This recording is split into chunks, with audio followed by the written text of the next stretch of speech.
Olá, bom dia! No Imóvel Class TV de hoje nós vamos mostrar para você como funciona a fabricação de tintas. No programa de hoje eu vou convidar vocês a fazer um pequeno passeio pelo meu apartamento, onde vocês terão acesso a várias dicas super interessantes para os imóveis de hoje. Daqui a pouco vocês vão conhecer dados bem interessantes sobre o mercado imobiliário de Porto Alegre. No estúdio, a arquiteta Lívia Marcantoni Bortoncello fala sobre o livro A Arte de Projetar Arquitetura e Interiores. Fique com a gente, eu sou Lúcia Matos e o Imóvel Class TV está no ar.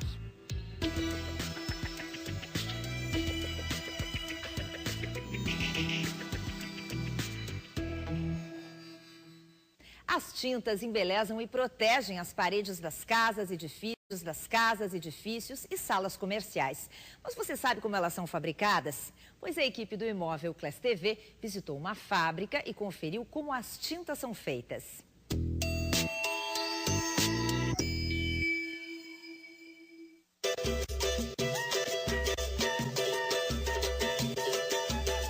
Nós estamos numa fábrica de tintas, tá? Localizada na zona norte de Porto Alegre. A tinta é um produto que todo mundo conhece, um produto de acabamento que tem praticamente 5 grupos de matérias-primas que a compõem, né? São bem simples, é como se fosse uma receita de bolo. Nós temos as resinas, né? Nós temos os pigmentos, as cargas, que são sólidos particulados, que dão cor, né? Ajudam na cobertura. Temos os aditivos e os solventes. Tá? De que forma? Tá? O que é uma tinta? Tinta basicamente é uma mistura, que a gente chama assim de uma dispersão, onde partículas coloridas e não coloridas são incorporadas no meio, né? Com auxílio de solventes, e a resina que forma um filme, que faz com que essas partículas fiquem agregadas na parede. Aqui nós estamos no laboratório, tá? Todo produto, quando ele é concebido, tá? Ele é feito um estudo prévio, né? Então geralmente a área comercial nos traz necessidades técnicas a nível de demanda, o que o mercado, o que o cliente quer, e a gente passa a desenvolver um produto para atender essas expectativas. Então, como se desenvolve um produto? Começa como se fosse uma receita. Então a gente faz o quê? A gente desenvolve uma receitinha, né? Uma receita, uma determinada composição de todos aqueles produtos, né? Aqueles matérias-primas, os insumos que vão nessa receita. A partir daí, se validado, se fazem testes, né? De controle de qualidade, de performance, né? Alguns testes mais demorados, outros mais simples. E quando o produto é validado como tal, né? A gente coloca em linha de produção. Nós estamos na fábrica, propriamente dita. Depois da elaboração do conceito, definição da fórmula da tinta que vai ser produzida, definidas as matérias-primas, o que a gente faz? Então, compra as matérias-primas. As matérias-primas chegam na fábrica a granel, em sacos, em bombonas, barricas. Então, elas chegam pelo almoxarifado, tá? Assim que testadas e aprovadas, estão aptas para serem usadas no processo produtivo. Em que consiste o processo produtivo? Primeiro, tem uma receita, nós chamamos de ordem de fabricação ou ordem de produção, onde os operadores seguem como se fosse uma fórmula de bolo. Então, lá na receita vai dizer, precisamos tantos quilos de determinada matéria-prima, tantos da outra e assim por diante. Então, o que eles fazem? Eles pegam essas matérias-primas e vão adicionando no equipamento de acordo com o que está, segundo a orientação da fórmula, dessa ordem de produção. Essa aqui, do processo produtivo, é a última parte. Depois de eles terem adicionado as matérias-primas dentro dos tachos, dos equipamentos, delas terem ficado durante o equipamento o processo de dispersão, no final desse processo a gente tira uma amostra, leva para o controle de qualidade, se ele estiver ok, a gente dá o lote como aprovado. Dando como aprovado, vai para o envase. E aí entra os pedidos dos clientes e o material vai para casa dos clientes. A tinta pode ser embalada em baldes plásticos, embalagens metálicas e também em sacos. Essa é uma modalidade de embalagem de menor custo. Então, tintas que vão para obra, geralmente, ocupam menos espaço, tem um custo mais competitivo, o resíduo gerado, né, ele é menor, então o tratamento a posteriori ele é menor. Aqui realmente é o final do nosso processo produtivo, depois que de embaladas, os materiais vêm para a expedição, para o depósito e logo depois da expedição. da expedição vão para casa dos consumidores, das empresas de engenharia, lojas, né?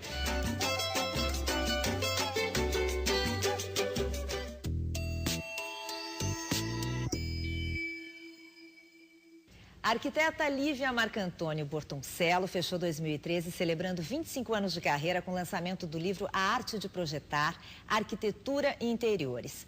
Para falar do livro e dessa trajetória de sucesso e reconhecimento, eu converso com ela nesse sábado aqui no Imóvel Class TV. Tudo bem, Lívia? Seja bem-vinda. Obrigada. 25 anos de carreira é uma marca importante, né? Numa trajetória. Qual é o balanço que tu faz desse período? Eu acho que há 25 anos é uma data importante para ser celebrada e eu vejo assim como a maturidade, vamos dizer, da profissão, do exercício da profissão. Embora eu acho que ainda tenho muito a fazer e muito a aprender, mas durante esse período a gente começa a olhar para trás, ver a evolução dos projetos, a forma também de a gente se comunicar com o cliente. No meu caso, eu acho que ao longo do tempo, essa experiência conta muito. Na minha profissão, esse contato com o cliente, ele é muito importante. E a gente vai, com a prática, aprendendo a entender melhor as pessoas, o que elas querem. E isso contribui muito na hora de elaborar um projeto. Então, isso acho que Agora, a arquitetura, eu imagino que é uma profissão que muda muito e muito rapidamente, ou não? Nesses 25 anos? Nesses 25 anos, por exemplo, uma coisa que evoluiu muito durante esse período foi todo o uso da computação gráfica, que quando eu fiz a universidade, isso estava apenas começando, nem se usava esse tipo de ferramenta, então isso confere, vamos dizer assim, uma velocidade na hora de resolver os projetos, a forma como tu pode demonstrar.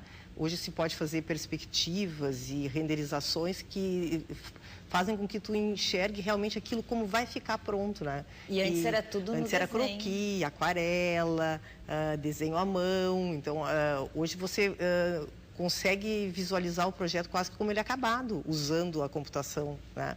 E também, claro, evolução de técnica construtiva, de elementos que você pode usar num projeto dentro da casa, de automação, de soluções. E outra coisa também que hoje a gente já tem um leque muito maior de produtos para ser utilizado dentro de um projeto. Abertura da importação, que houve há anos atrás, não se tinha tanta coisa importada. Hoje também as fábricas nacionais têm produtos muito bons. Então, eu acho que existe essa evolução, digamos assim, nos produtos e na forma de fazer. Mas um projeto em si, eu acho que ele não pode ser uma coisa para mudar com muita rapidez, né? Porque quem vai fazer uma casa, vai fazer um apartamento, vai querer uma coisa para durar muito. Eu acho que essa é uma característica bem importante do teu trabalho. São projetos que aliam, de certa maneira, o clássico com um pouco de contemporâneo. É um projeto duradouro, me dá a impressão. Mas os clientes são de todos os tipos, né? Exatamente. Lívia, como é a questão de lidar com um cliente que tem o seu estilo e ao mesmo tempo, tu conseguir manter a tua personalidade? Isso eu acho que é uma talvez aí seja aquilo que eu estava te comentando, assim, da maturidade, de a gente conseguir entender melhor os anseios de cada um.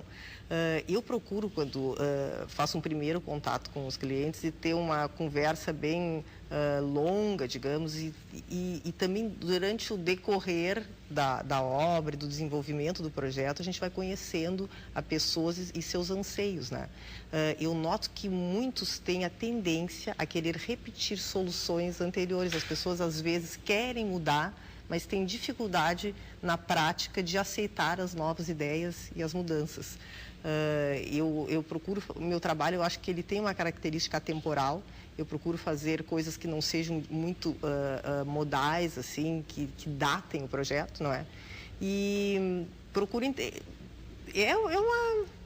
É cada caso um caso. É muito difícil, assim, de a gente poder dizer que ocorre sempre daquela maneira. Cada família, cada cliente tem seu temperamento. Então, a gente tem que ver. E muitas vezes isso não flui bem.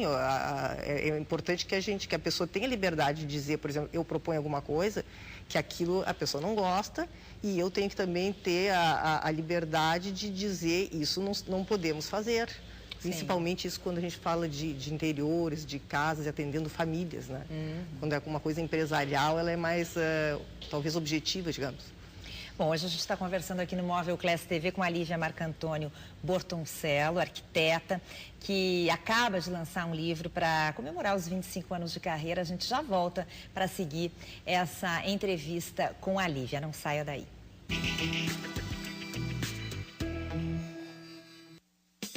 Grupo Imóvel Class. Revista Imóvel Class. Há 8 anos no mercado, com 30 mil exemplares auditados e distribuição 100% gratuita. Portal com mais de 200 mil ofertas de imóveis de todo o Brasil. Revista Imóvel Class Digital, com aplicativo mobile gratuito e presença nas redes sociais e blog Beabá da Casa Nova. Realiza o Salão do Imóvel do Rio Grande do Sul, um evento oficial de Porto Alegre, principal evento imobiliário do Rio Grande do Sul. Imóvel Class TV, há 2 anos no ar, todo sábado, às 10 horas na Band TV. Grupo Imóvel Class, 100% focado no mercado imobiliário.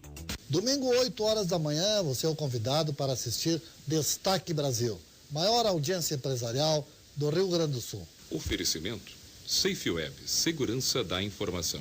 Erva Mate Rei Verde, o sabor da tradição. Você sabe por que o edifício Reserva Petrópolis optou pela proteção e padronização inteligente? Protear valoriza e embeleza o seu patrimônio. Produto pioneiro com garantia de 5 anos. Dispense a baixa qualidade das imitações. Ligue 3598-1488.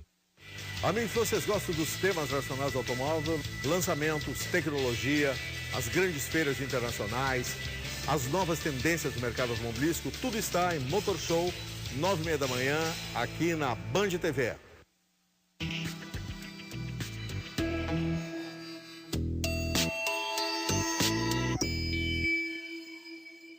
A minha entrevista desse sábado aqui no Imóvel Class TV com a Lívia Marcantônio Bortoncello, arquiteta que está comemorando 25 anos de carreira. Lívia, a gente já falou um pouco das características do teu trabalho, mas eu queria falar dos tipos de projeto que tu desenvolve. Tem residencial, tem comercial, tem até barco. Como é que é fazer um projeto para um iate, por exemplo? Bom, esse projeto do iate realmente foi uma oportunidade maravilhosa. Os proprietários, eu já tinha feito projetos para eles aqui no Brasil, e de casa, apartamento, e eles então adquiriram esse iate que fica na Itália. Então eu acompanhei a construção dele e fiz toda a parte de especificação de imobiliário. E realmente foi um desafio.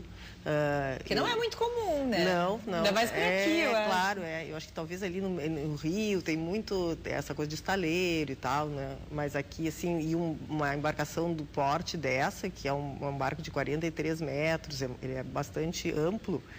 Mas foi uma experiência muito enriquecedora e a gente pode pensar o barco como uma casa, no sentido de que eu até tinha uma imagem diferente que teriam que ser coisas assim muito específicas. E na realidade, numa embarcação desse tamanho, pode-se usar móveis, objetos que você usa dentro de uma casa, obviamente que cuidando certas arestas e alguns cuidados que são necessários.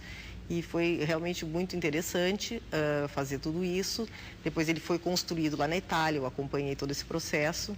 Foi muito legal. Né? Bom, o iate é um dos projetos destacados no livro, A Arte de Projetar Arquitetura e Interiores. Como é que surgiu a ideia desse livro? E como é que foi selecionar 25 anos de arquitetura dentro de um livro?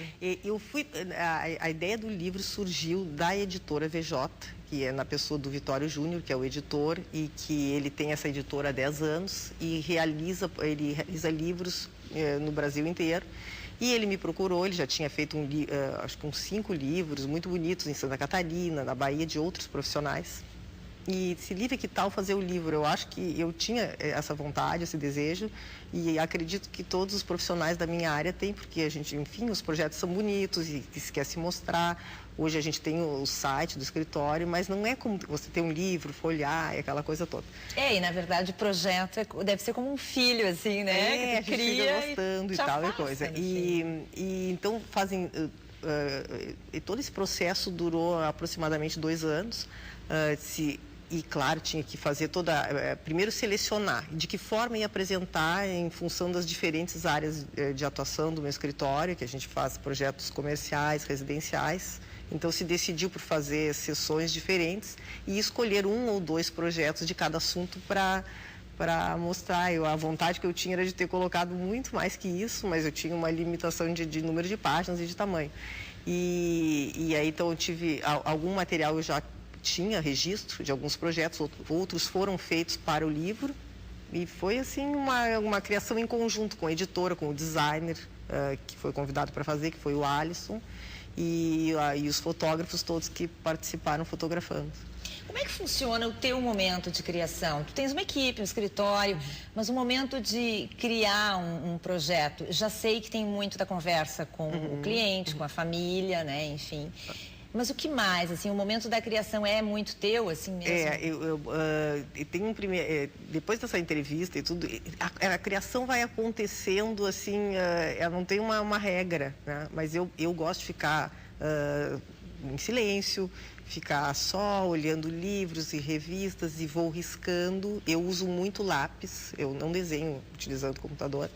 E vou reunindo material e aí então aquele meu primeiro sketch ele é renderizado e aí a coisa vai evoluindo à medida que a gente vai se reunindo com a pessoa, aquilo vai surgindo. Mas a primeira ideia, assim, é sempre o escopo maior, vamos dizer, ele é nesse primeiro lançamento que a gente apresenta. O que tu diria, assim, para quem está começando na profissão? Que tem que ter uma certa persistência. Né? Eu noto essa nova geração, acompanho assim os meus filhos que estão na faixa de 20 anos, estão na faculdade, estagiários que trabalham lá no escritório, que já participaram, né? Eu noto às vezes uma certa ansiedade em que as coisas aconteçam de forma rápida e a gente não constrói uma carreira com muito... Tem que ser persistente, insistir, e às vezes as pessoas desistem por falta de persistência. Né? Tem que ter paciência, porque a gente, quando sai da faculdade, sai cheio de ideia. E para essas ideias acontecerem, a gente depende de orçamentos, de clientes e de uma série de coisas, assim, né? Por mais que a gente tenha vontade de fazer as coisas, elas não dependem só de nós, dependem também das pessoas que vão executar, que elas compreendam bem aquilo que a gente está querendo.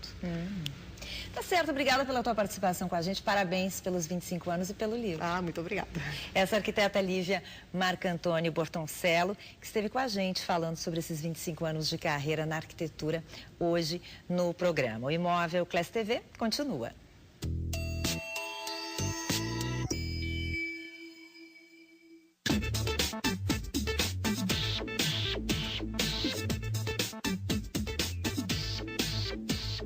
Eu sou a Claene, eu sou arquiteta e estou convidando hoje vocês para darem uma passeadinha no meu apartamento.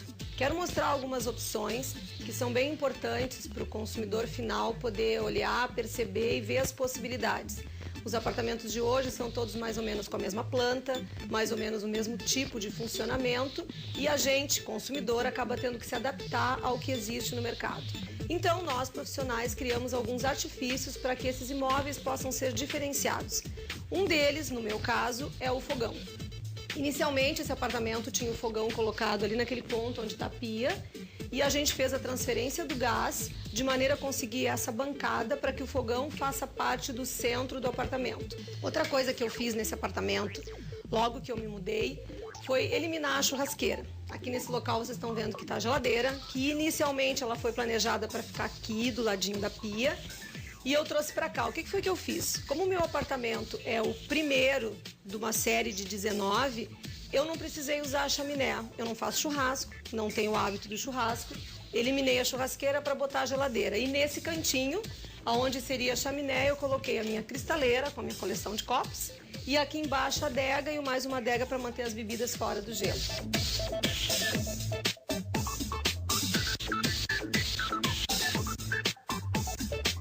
Todas as pessoas que moram normalmente perto de parques e praças e, enfim, que se colocam perto dessas localizações, normalmente são pessoas como eu que praticam esporte.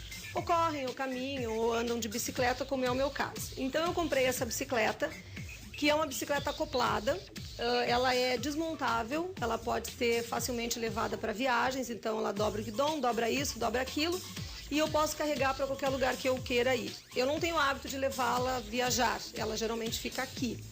E eu comprei desta cor exatamente para que ela fizesse parte da decoração, e eu acho importante ressaltar isso, porque a gente tem o hábito de querer a casa arrumada, querer tudo bonitinho, e esses acessórios da área da ginástica, da atividade física, geralmente incomodam a gente.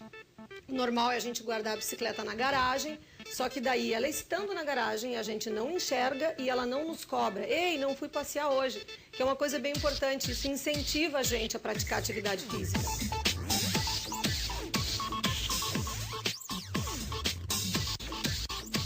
Esse dormitório ele tem apenas 1 metro quadrado a mais que os dormitórios padrões hoje em dia. A maioria deles tem 12 metros e esse aqui tem 13 e um pouquinho.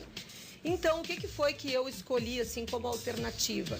Eu fiz uma vitrine de perfumes, que é onde eu guardo cremes e perfumes, onde eu avanço o acesso do quarto em 15 centímetros, de maneira que eu consiga colocar 2 criados mudos, porque no caso de um casal é necessário outro. As portas do roupeiro são de correr, de maneira que elas não atrapalham em momento algum qualquer funcionamento. Eu coloquei esse armário aqui diante da janela, porque a gente não chega na janela, porque essa ideia que a gente tem, eu quero uma sacada, eu quero uma janela com vista para a rua, essa vista é ilusória, a gente nunca para na frente da janela para olhar a vista. Isso é só a ilusão da gente de comprar e manter isso numa residência. Então eu coloquei esse móvel na frente, de maneira que nele eu consiga ter várias gavetinhas baixinhas, para poder guardar mantas, echarpes, bijuteria, óculos, roupa íntima, biquínis, cangas e tudo que uma mulher possa ter e tudo que a gente gosta de ter. Outro detalhe que eu acho importante da gente ressaltar é que embaixo dessa cama que vocês estão vendo, eu tenho gavetões. Os gavetões que estão perto dos travesseiros, rente aos criados, são os gavetões onde eu guardo as coisas que eu não vou usar toda hora. E as outras 4 gavetas é onde eu guardo os calçados. Os calçados que eu comumente uso, as sandálias de verão, aquelas que a gente usa mais toda hora. Sandálias de festa estão guardadas em outro local. Outro detalhe importante é a televisão.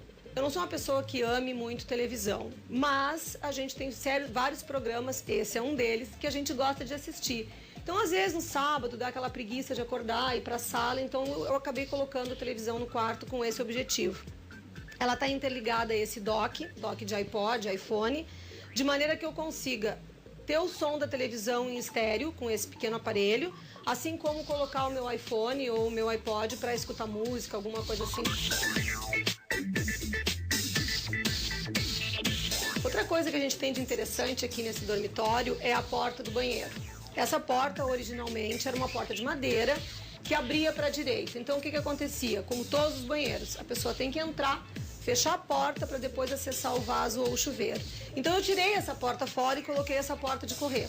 Ela é de vidro transparente, porque eu quero que apareça o quadro e eu normalmente a uso aberta, mas esse vidro pode ser adesivado, com imagem, pode ser adesivo jato de areia, ele pode ter vários acabamentos, assim. O interessante é que essa porta ela é externa, ela não ocupa espaço e não é uma porta com valor agregado muito alto. Outro detalhe interessante aqui do quarto também é o complemento e a continuação da cristaleira dos perfumes, da vitrine de perfumes, como eu chamo, que é essa luminária lateral, assim, ela funciona para leitura, ela tem esse botãozinho, a gente acende e apaga por ali, então eu posso usá-la como a minha última alternativa de iluminação.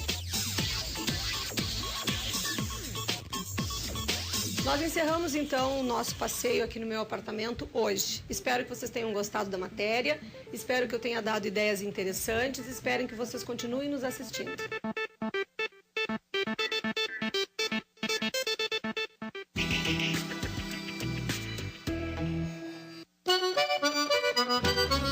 Amigos do meu Rio Grande Verde e Amarelo, domingo 8h30 eu te convido para fazermos juntos o programa mais gaúcho da televisão brasileira. Programa Vlamir Martins, o melhor da música gaúcha. Sua hora do mate nas manhãs de domingo. Então tu já sabe, meu compadre, domingo 8h30 prepara um mate tupetudo, convida a mulher e as crianças e vem com a gente. Ataca as águas, Salvador!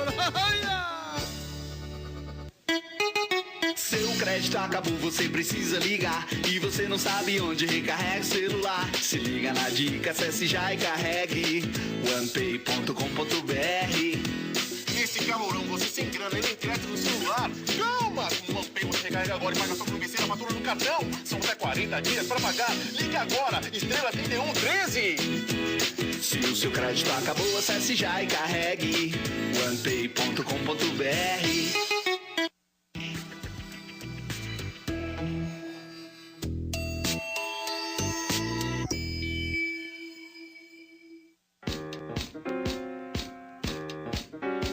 O sistema Secov RS, anualmente, faz um apanhado da movimentação do mercado imobiliário durante o ano que passou. 2013 fizemos a 24ª edição do que nós chamamos Panorama do Mercado Imobiliário. No ano 2013 foram realizadas 39 mil vendas em números redondos. Isso representa 3.000, 3.100, 3.200 vendas por mês. Dentro dessas vendas, 12,6% são derivadas de lançamentos, ou seja, o imóvel novo. E cerca de 88% são imóveis que nós chamamos de imóveis usados. Essa quantidade de imóvel usado dentro do segmento dos negócios é indicador da pujança do mercado imobiliário. E eu faço uma analogia com o mercado de automóveis. Não fosse a grande circulação em termos de venda dos imóveis, dos automóveis, que passam de um para outro, o sujeito ele compra o novo, dá o dele usado, esse usado é revendido, e aí alguém entrega o seu mais velho, compra esse de segunda mão e assim por diante. Pois está provado que o imóvel usado, ele hoje circula muito bem e é uma alavanca muito boa de negócios. A questão de locação, ela apresentou um crescimento, certo? Ela apresentou um crescimento na quantidade de ofertas. A questão de preço, a gente também tem um acompanhamento, assim, em termos de crescimento, talvez numa velocidade não tão importante quanto a velocidade que a gente percebe em comercialização. Em 2012, a velocidade de locação chegava no patamar de 4 meses. Em contrapartida, em 2013, a gente verifica um aumento significativo. Essa quantidade de meses passa para 6. Então, a dificuldade em termos de locação, ela aparece preponderante nesse momento. Então, a gente tem que ter uma certa atenção nesse aspecto. Hoje em dia, a quantidade de financiamentos, a quantidade de montante de dinheiro colocado no mercado, ela possibilita as pessoas a procurarem possivelmente imóveis para compra. Então, talvez a locação nesse momento tenha sido deixada não um pouco de lado, mas deixada num segundo plano nesse momento. A comercialização também teve um aumento significativo. E aí a gente pode citar um aumento tanto em quantidade de ofertas quanto em preço. A velocidade também teve um crescimento, ou seja, a gente passou de um patamar há 2 anos atrás que se comercializava um imóvel em média em 9 meses, e nos últimos 2 anos esse aumento já passou para em torno do patamar de 12 meses. Condomínios é um outro foco que a gente tem aqui no sindicato. A gente não procura analisar as principais contas, como é que foi o andamento, o crescimento em relação ao período. E o que a gente conseguiu perceber é que nos últimos 12 meses, então comparando o ano de 2012 com o ano de 2013, a gente teve um crescimento nas despesas em torno do patamar de 12%, ou seja, as despesas aumentaram para os condomínios 12%. A inadimplência das cotas condominiais. Então a gente tem um patamar aí que a gente tem que tomar uma certa atenção, que isso evidentemente traz um prejuízo significativo para os condomínios, que é em torno de 15% das cotas condominiais apresentam atraso. A nossa pesquisa mensal, né, de locação, locação e comercialização, nós percebemos um aumento, se destacou, né, no quinquenal, dessa pesquisa de imóveis mobiliados e semimobiliados com relação aos demais imóveis. Os imóveis mobiliados e semimobiliados, eles são mais difíceis, né, de locar do que se estivesse ele completamente vazio. As salas comerciais, elas tiveram, né, grande aumento, né, nos últimos 3 anos. Nós fizemos a comparação dos últimos 3 anos, tanto na quantidade de ofertas quanto no seu preço. As empresas estariam fugindo, né, do centro, né, procurando locais, bairros próximos, né, com melhor estrutura, devido que o centro, né, não tem muitos locais para estacionamento. Por exemplo, se você quer tem uma empresa que precisa de carga ou descarga, o centro não tem limitações, né, para isso.